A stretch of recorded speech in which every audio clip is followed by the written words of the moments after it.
Technique number 17 in the Kenpo Karate for Christ Purple Belt curriculum is Twisted Twig.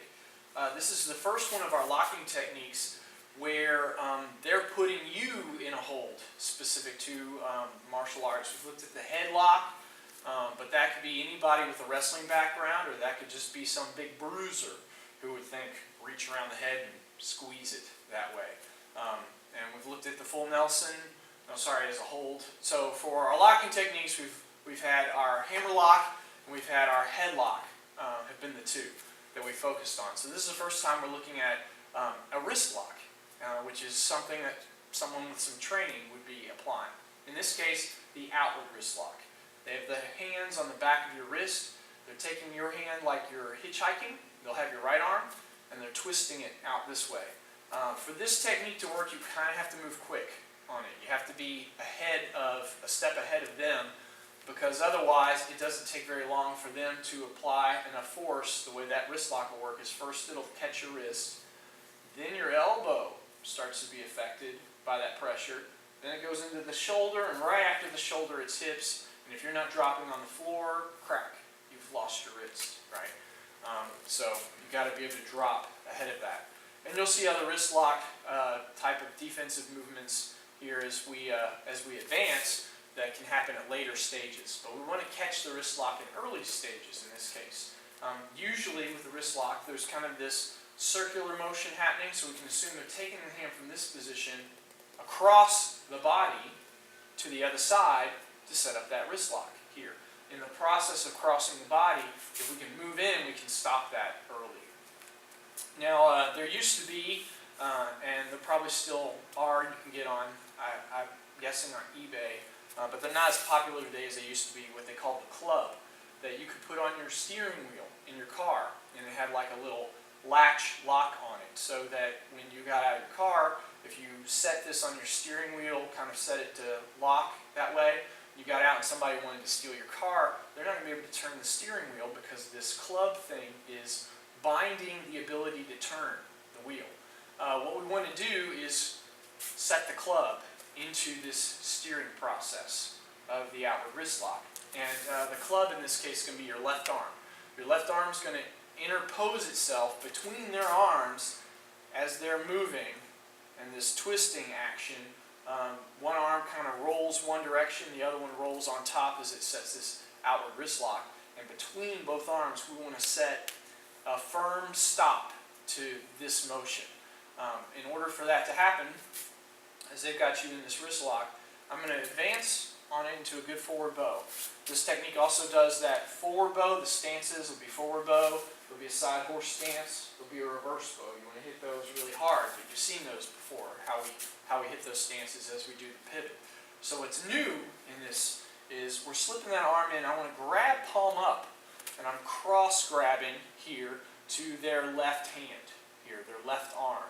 You want to get their actual forearm. We're not grabbing their hand, but I want to latch on, palm up to that forearm, so that their right arm, I'm going right between their arms, their right arm's below, as I've latched onto the bottom of their left.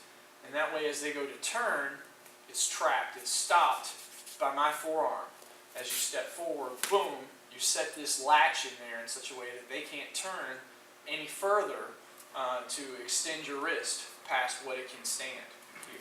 And we're setting that club into the steering wheel. They only get this far when they need to get to here to really get all that force on your wrist. So again, step one is they got your wrist here and they're taking it across. We're going to step in, reaching with this left palm up, grabbing hold of their left hand, specifically the forearm, dropping your left forearm onto their right forearm as it's trying to turn. So forearms to forearms, you've got your arm across both of theirs. One latched to the bottom, the other one kind of coming across the top, and you're bearing down on that so that they can't twist any further. Now from here, they still have your wrist, we're going to pop up. And that happens in, it's all kind of one step here, stopping it and lifting up together. But in sequence, you've got to stop the turn before you can go for lifting the elbow, right? We've got to end their momentum first. So I'm stepping forward with this grab, and then I'm lifting up, and it's that flapping elbow idea. And you may catch them in the chin if you moved in close enough. But really what this is supposed to do is to roll your wrist out of their hold. We want to get free of their hold and allow us to cross grab their left arm. We want to have it from the outside. So you've got their left arm in your left hand here, and as we pivot into our next steps, you're going to pull that arm straight across your torso. And we're going to lock their arm in an arm bar, but without using the other arm, this time as our fulcrum, you're going to use your body, your chest as a fulcrum, which is the other thing it teaches. Now we saw in the last technique with falling cross how we can use your body as a means to trap. Now we're going to use the body as a means to lock. We're going to lock that arm straight here, and as you rotate, it sets that lock even more drastically as you pull their arm straight across your chest while you're twisting in process as the technique continues. So step one, there's only 3 steps to it. Step one is I'm stopping that rotation as I come up. And maybe you hit the jaw, maybe you just slip your arm out. That's more important though. Get your hand out of their hold. Step two, I'm grabbing their arm and we're going to outward elbow. And as you outward elbow from a horse stance, we're pulling that other arm flat across the chest, starting to establish that arm bar. Step three, holding it to the chest, I'm going to pivot. That really kind of wheels them into that arm bar, and hammer fist goes low to the abdomen. Boom.